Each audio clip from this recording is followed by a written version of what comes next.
motivation ng mga to, yung grupo mo? Ano, tipping point. They're trying to create political tipping point. What more? Alam na natin yun, di ba? They want to, a branch of the service to rise up in arms. Hindi naman yun eh. They're creating a tipping point. Sir, parang To po may favor a local party or a state party? Local yan. I think we know who's behind it, but we have to prove it eh. So we're not alleging anything now. Sir, yung statement niyo po kanina, sir, you're saying na hindi po compromise yung impartiality ng ombudsman. Hindi.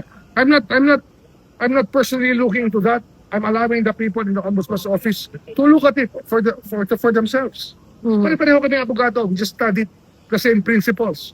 That an affidavit is supposed to be based on personal knowledge. So ano, Sir Salianis, nakikita daw niya na Duterte daw possible yung behind this. Hindi, marami pa kami ibang personalities sa Did Pilipinas. you see it as a political? Political yan. Siyempre, political yan. And some of them have economic motives.